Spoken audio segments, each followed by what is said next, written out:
أعوذ بالله من الشيطان الرجيم بسم الله الرحمن الرحيم. Le cheikh il dit que Abdullah ibn Abbas il a dit que le messager d'Allah sallallahu alayhi wa sallam a maudit, et la malédiction c'est al-la'an en arabe, et ça signifie de repousser quelqu'un ou de l'éloigner de la miséricorde d'Allah subhanahu wa ta'ala.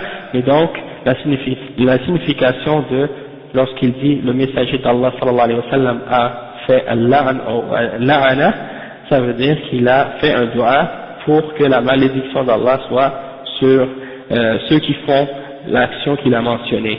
Et le chef dit qu'il y a donc dans ça la preuve qu'il est permis de maudire les gens qui font les grands péchés, comme l'exemple qui est mentionné dans ce hadith-là, puisque le prophète sallallahu alayhi wa sallam les a maudits ou les a maudites.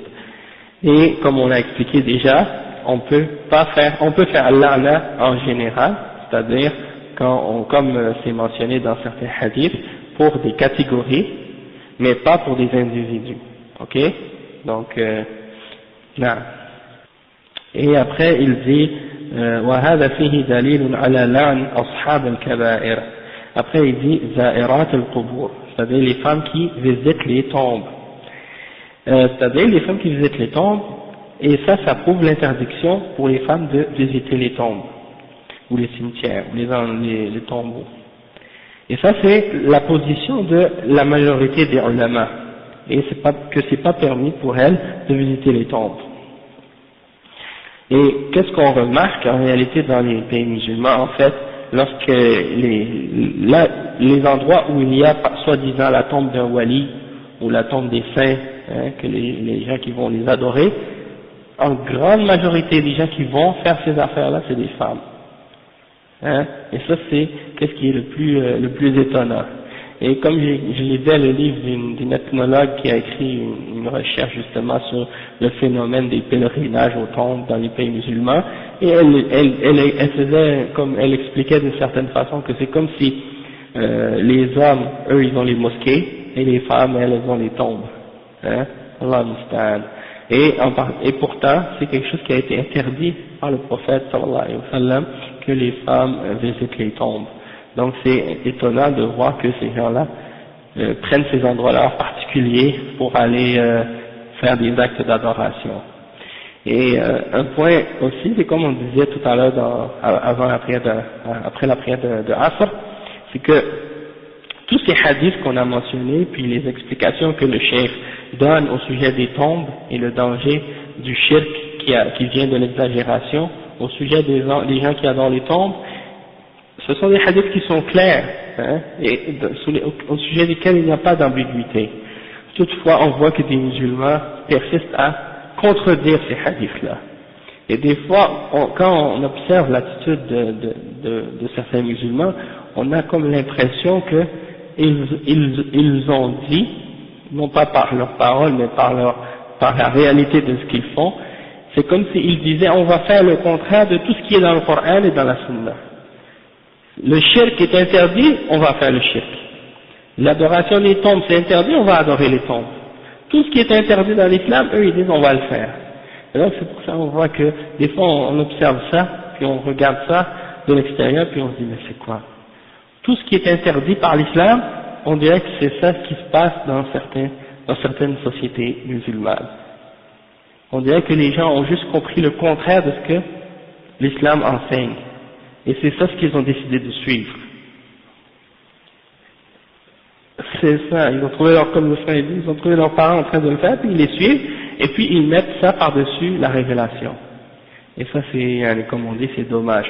Ou bien ils suivent des paroles qui ont été attribuées à certains ulama ou certains shuyukh qui sont venus des siècles après le prophète sallallahu alayhi wa sallam, après les sahaba, après les tabi'in, après les tabi'in, et donc là ils ont dit, nous on va suivre ces paroles-là, puis on va laisser de côté, ou on va même pas prendre ou donner aucune importance au texte du Coran et de la Sunna et des paroles des ulama des premières générations, on va juste suivre qu'est-ce qui nous plaît des paroles de ceux qui sont venus des siècles et des siècles après ces gens-là.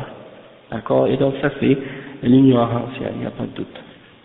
C'est comme le fait, il disait, c'est un point intéressant, c'est qu'en réalité, c'est la plupart des gens qui pratiquent ça, c'est des gens ordinaires, musulmans, qui n'ont pas vraiment d'éducation islamique. Ok?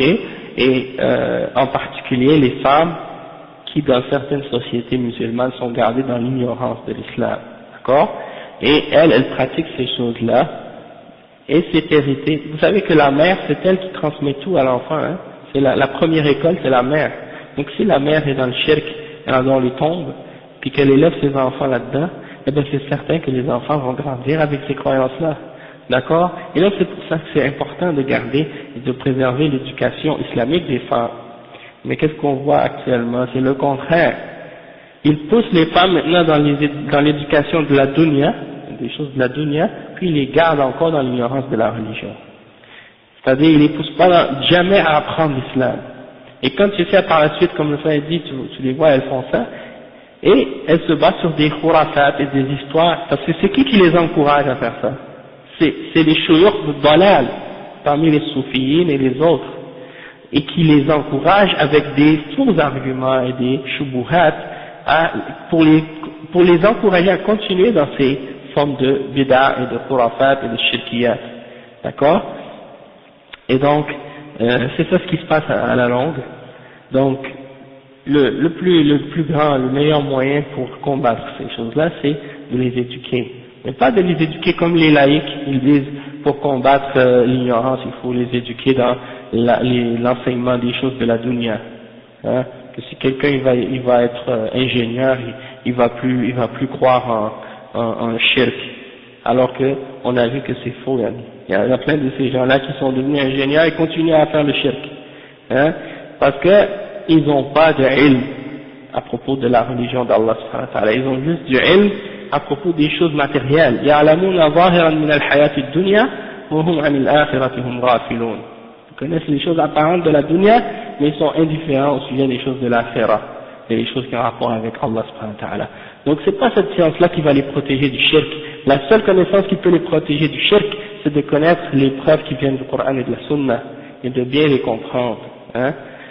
Donc ça c'est la façon dont on doit s'occuper. Et les kuffars, eux, c'est ça ce qu'ils veulent. Ils veulent soi-disant éduquer la femme dans les choses de la dunya uniquement, et dans les choses qui ont rapport avec disons l'avancement dans la science ou des autres trucs de la dunya, puis après, soi-disant pour que la femme elle ait des diplômes, qu'elle travaille, qu'elle fasse plus d'argent, et puis qu'elle soit soi-disant qu'elle devienne indépendante, et qu'autonome, indépendante de l'homme, et que par la suite, elle peut se libérer comme ils veulent, eux, qu'elle se libère de la religion, de sa famille, de ses parents, de son mari, de tout, puis qu'elle abandonne toutes les responsabilités et les tâches que Allah subhanahu wa ta'ala lui a données.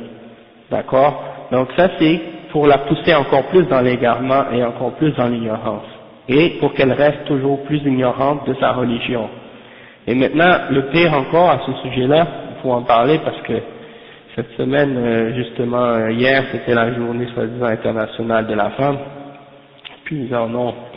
Et en tout cas, c'est la journée internationale de la femme hier, et le pire, le plus grand danger, c'est pas, ça vient pas des femmes kuffars qui disent aux musulmanes, il faut vous libérer, etc. Parce que la plupart des femmes musulmanes, si elles entendent une kafira qui leur disent des bêtises comme ça, elles vont même pas leur donner d'importance en général, sauf les faibles d'esprit qui ont une cervelle d'oiseau et qui se laissent influencer facilement par les paroles de ces femmes-là. Mais le vrai danger, ça vient des femmes qui sont soi-disant avec ce qu'elles appellent l'islam féministe. Hein? Là, ils ont amené cette nouvelle bid'a, c'est l'islam interprétation féministe. Et ces femmes-là, tu les vois avec les jeans et les petits foulards colorés, hein, dans les universités, et elles donnent des conférences, elles serrent la main aux hommes, elles parlent avec les hommes kuffars, et elles se croient égales à l'homme, et elles disent oui, dans l'islam, la femme est égale à l'homme, c'est écrit dans le Coran, c'est écrit dans la Sunna, il n'y a pas de différence entre nous, on peut faire la même chose que qu'est-ce que les hommes font, hein, puis elles disent on veut s'approprier soi-disant les textes, hein, et interpréter ça, parce que les savants c'est des hommes, depuis 14 siècles, nous on veut des savantes femmes, et tout ça c'est de l'ignorance et des mensonges. Parmi les plus grands savants de l'islam, depuis le temps du prophète sallallahu alayhi wa sallam, il y avait des femmes. Aïcha radiallahu anha, qui était une parmi les plus grandes savantes de l'islam, sans compter d'autres parmi les femmes du prophète sallallahu alayhi wa sallam, et parmi les femmes des sahaba, et les femmes des tabi'in, et des tabi'in, qui enseignaient, qui donnaient des fatwas, qui enseignaient l'islam, mais dans les limites de la religion. Et elles restaient dans leur demeure, comme Allah il dit, وَقَرْنَ فِي بُيُوتِكُنَّ وَلَا تَبَرَّجْنَ تَبَرُّجَ الْجَاهِلِيَّةِ الْأُولَى, et demeurez dans vos demeures, et ne vous exhibez pas à la façon des femmes de la jahiliya.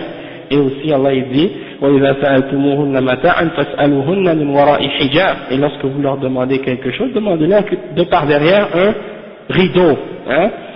Donc, il y avait des règles, les gens venaient poser des questions aux femmes du prophète sallallahu alayhi wa sallam, les gens venaient poser des questions aux femmes qui avaient du ilm parmi les sahaba, mais derrière un rideau, et elles se mélangeaient pas dans la rue, elles n'allaient pas donner des conférences aux hommes et commençaient à parler et se mélanger aux hommes, et quand elles sortaient, elles se couvraient de la tête aux pieds, avec des vêtements qui cachent tout de leur corps, elles sortaient pas avec des jeans qui montrent les formes de leur corps, et avec des petits foulards colorés serrés autour de la tête comme une casse comme un bonnet de bain, ou un truc de ce genre. Donc c'est pour dire qu'actuellement ils sont en train de faire un islam qui n'a rien à voir avec l'islam et d'attribuer ça à l'islam, d'accord.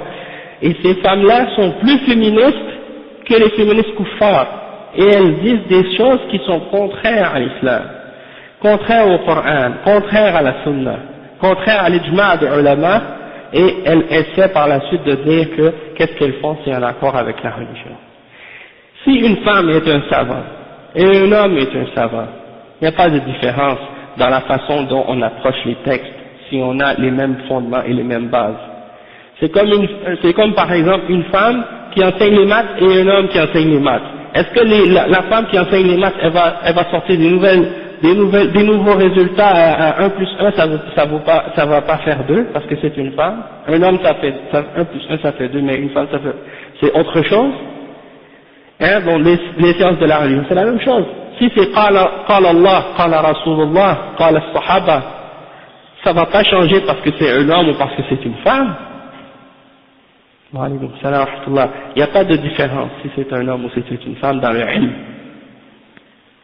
Sauf que si elles veulent commencer à jouer avec la religion, puis commencer à déformer la réalité de l'islam pour plaire aux kuffars, et comment les kuffars veulent que la femme musulmane devienne pour leur satisfaire, et pour que ce soit en accord avec leur plan et leur projet pour le monde musulman, et pour les femmes musulmanes, et pour que les musulmans suivent les kuffars aveuglément dans leur mode de vie, d'égarement, eh bien là c'est certain que dans ce cas-là, on n'a pas de possibilité de les suivre dans ces choses-là.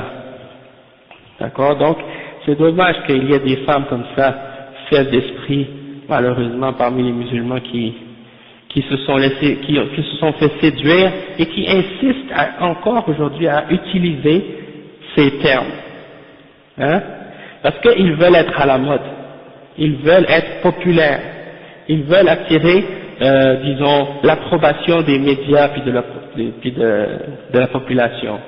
Donc, ils ne cherchent pas à plaire à Allah subhanahu wa ta'ala avant tout, mais ils cherchent à plaire aux médias et à plaire aux kuffars, en utilisant des mots qui sont populaires, qui sont à la mode, hein, pour que les gens les acceptent.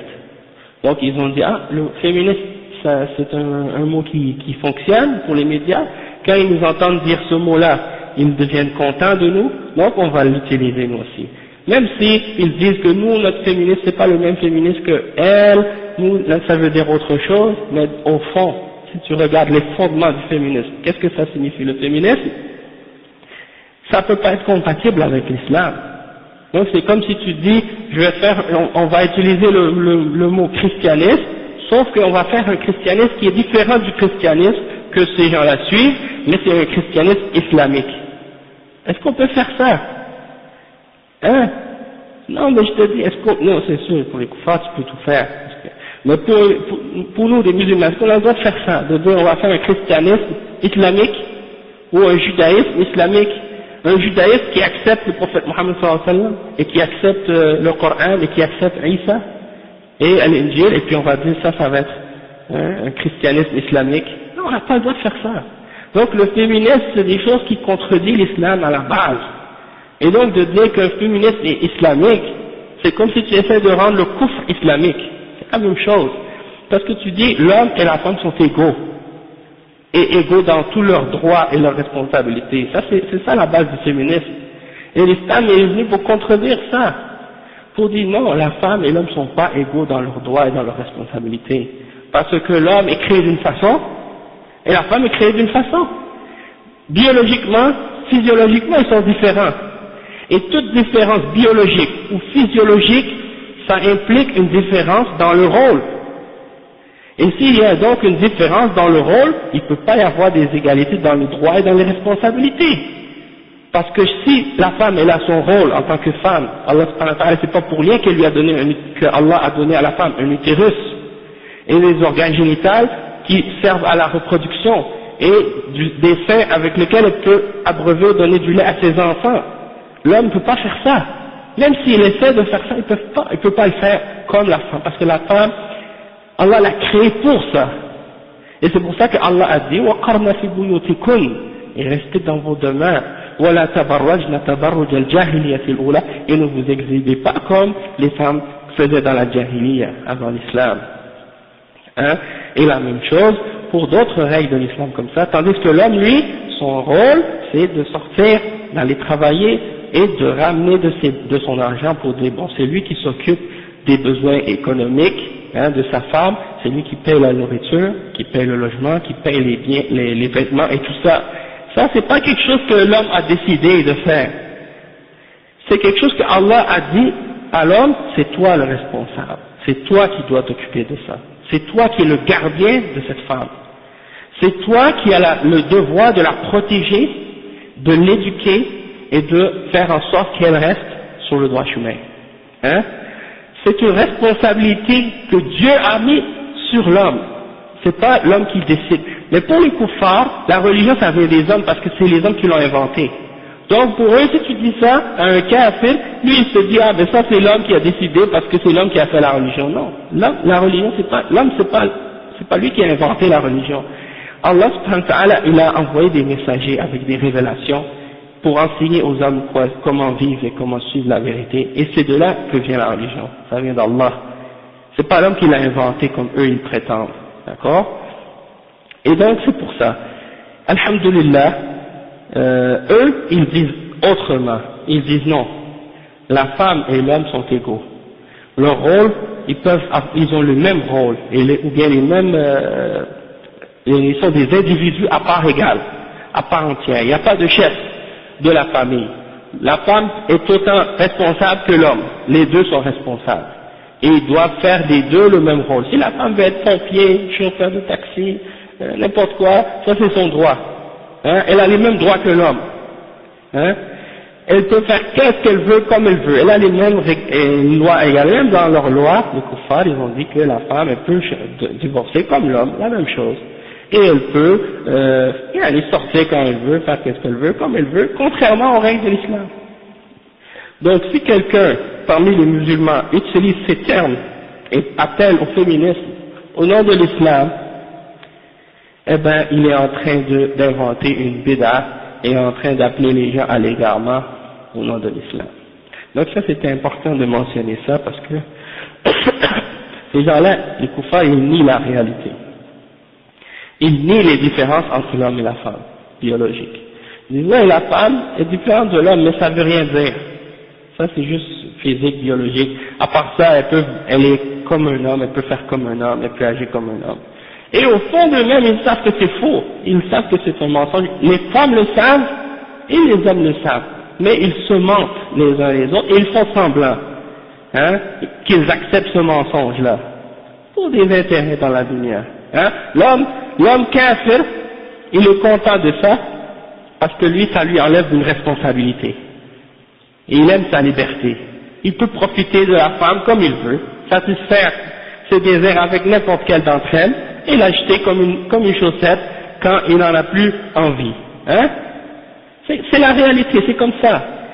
Et la femme, elle se croit forte et elle se croit égale. Ils font plein de lois pour essayer de supporter et défendre la femme, parce qu'elles savent que la femme est plus forte et plus faible que l'homme, donc ils ont besoin d'inventer des lois qui la défendent contre l'homme, hein, parce que l'homme est plus fort, alaykoum salam wa rahmatullah, et elle, la femme, elle utilise ces lois-là pour dépasser ses limites et essayer de transgresser les règles et des fois même de faire des injustices à l'homme, mais c'est toujours la femme qui perd. Dans tous les cas et dans toutes les situations, c'est la femme qui perd. Même quand ils disent elle est libre, elle peut divorcer, elle peut faire ci, elle peut faire ça, c'est elle qui perd. Parce qu'à la fin, c'est elle qui reste avec les enfants et à essayer de se débattre pour les éduquer et pour les élever. Et une femme qui élève toute seule des enfants, c'est très difficile, et spécialement dans une société comme ici. Hein? Et vous savez la réalité de ces femmes-là. Et surtout quand ces femmes-là commencent à tomber dans l'alcool ou dans d'autres problèmes sociaux comme ça, ou quand elles tombent sur le bien-être social, et que là elles commencent à rencontrer différents hommes, à chaque année elles rencontrent un nouveau, qui vient de temps en temps le voir, il s'en vient, après quand il est tanné il vient plus, là elle va aller dans une discothèque ou un bar, elle rencontre un nouveau, elle l'amène chez elle, après ça recommence la roue qui tourne. Ça c'est la réalité de beaucoup de femmes qui vivent comme ça ici dans l'Occident. Elle a 3 enfants de 3 hommes différents, 4 enfants de 4 enfants différents. Donc c'est pour ça que je vous dis, ces gens-là, tout ce qu'ils appellent et tout ce qu'ils veulent, c'est égarer les gens et corrompre les sociétés. Ils ont corrompu leur société en premier pour dire on va donner l'exemple aux autres. Parce que si on appelle les autres à se corrompre et on ne le fait pas nous-mêmes, ils vont pas nous suivre. Donc on va faire le mauvais exemple chez nous et après on va aller appeler les autres peuples à nous suivre là-dedans. Et c'est ça ce qui se passe, aujourd'hui. Et ceux qui se laissent influencer par ça et qui suivent ces gens-là là-dedans, c'est les gens qui ont le cœur faible et qui ont rempli leur cœur de toutes sortes de shahawat ou bien de toutes sortes de fausses illusions et des faux espoirs. Hein? Et il y en a des musulmanes dans les pays musulmans et des hommes aussi qui rêvent de venir ici, soi-disant parce qu'ils rêvent de liberté et de pouvoir accéder à ce mode de vie de corruption-là. Une petite minorité d'entre eux, quand ils arrivent ici, ils voient la réalité puis ils disent « Ah, ça vaut rien ça, c'est pourri ça, c'est faux ». Et il y en a d'autres, la grande majorité des musulmans qui arrivent ici puis qui rentrent dans le jeu, puis qui se laissent tromper par ça. Hein? La petite minorité qui reste, machallah, on les voit, ils viennent à la mosquée, ils essaient de pratiquer leur petit islam, hein? Machallah, ils font beaucoup d'efforts dans la société parce que c'est pas facile, puis ils ont beaucoup de difficultés à s'accrocher au petit peu de qu'est-ce qu'ils sont capables de s'accrocher, mais sinon la grande majorité des autres sont dans l'insouciance et dans l'indifférence. Et quand vous allez dans les écoles primaires, l'école secondaire, dans les cégeps et dans les universités, que vous rencontrez les enfants de ces gens-là qui sont venus ici, et là, c'est là que vous voyez les effets néfastes de la réalité de qu'est-ce qui est enseigné dans ces sociétés-là, et vous voyez que certains enfants musulmans, on dirait qu'ils ont été adoptés par des familles québécoises tellement ils sont, disons, vides, hein, ils n'ont plus aucun attachement à la réalité de leur religion, même pas de leur culture, hein, ils connaissent rien. Quand tu entends, si tu fermes tes yeux et tu les écoutes parler, et tu écoutes à côté un kafir qui passe, tu vas même pas savoir laquelle est musulmane, laquelle est pas musulmane entre les deux, parce qu'ils parlent de la même façon et ils disent les mêmes choses. Donc c'est pour ça c'est juste une parenthèse, une grosse parenthèse, mais bon, puisqu'on parle de la question des femmes ici, et de l'ignorance de la religion et de l'adoration des tombes, eh ben on peut rentrer ça aussi là-dedans, parce que beaucoup de ces femmes qui sont devenues laïques et qui sont devenues féministes, elles étaient nées de mères qui étaient des qoubouriyat, qui adoraient les tombes et qui connaissaient rien de l'islam. Elles ont vu leur mère illettrée, qui savait ni lire ni écrire, qui connaissait rien du Coran ni de la Sunna. Elles n'ont pas été éduquées dans le Tawhid et dans la Sunna, et donc elles ont eu honte ou bien un mépris pour l'exemple qu'elles ont vu, et elles ont dit moi je vais pas être comme ça, moi je vais m'éduquer, moi je vais étudier, hein. Contrairement aux filles de Cheikh Moukbil, hein, et la femme de Cheikh Moukbil qui enseigne l'islam et enseigne le hadith et le tawhid et qui écrit des livres, hein. Donc ça c'est des exemples de femmes qui ont étudié leur religion et qui ont une fierté pour qu'est-ce qu'elles sont et pour l'exemple. Donc, imaginez si vos mères sont des savantes de hadith et qu'elles écrivent des livres sur l'islam et qu'elles corrigent des hommes dans les questions de religion, hein, votre regard envers votre mère ou envers votre sœur, il sera tout à fait différent de l'exemple d'une femme qui connaît même pas, et sait même pas lire un hadith ou une ayah dans le Coran, et puis elle sait même pas la différence entre sunna et bid'ah, et puis elle fait juste suivre les khurafiyin et aller voir des magiciens ou des kohan pour leur demander des choses de djinn ou des affaires comme ça, a'udhu billah. Donc ça c'est l'ignorance, et ça il faut combattre cette ignorance-là avec le ilm, avec l'enseignement, avec l'éducation, d'accord? Et il faut faire des efforts sur vos mères et sur vos sœurs et sur les femmes de vos familles pour les enseigner l'islam comme il faut et leur faire comprendre. Ma mère, elle est convertie à l'islam, alhamdulillah, 2 ans après moi, elle s'est convertie. Qu'est-ce qu'elle me dit, ma mère? Elle me dit, moi je veux apprendre ma religion. Et chaque fois que je vais chez des femmes musulmanes, elles me parlent de gâteaux, elles me parlent de robes, elles me parlent de trucs, elles parlent jamais de dîn. Et ça c'est, vous comprenez? Donc c'est ça la réalité, que les femmes quand elles sont entre elles, de quoi elles parlent? Elles parlent pas de dîn, parce qu'elles connaissent pas. Et qu'est-ce qu'elle va dire? D'ailleurs, mon mari m'a dit ça, ou mon mari m'a enseigné ça, mais c'est tout.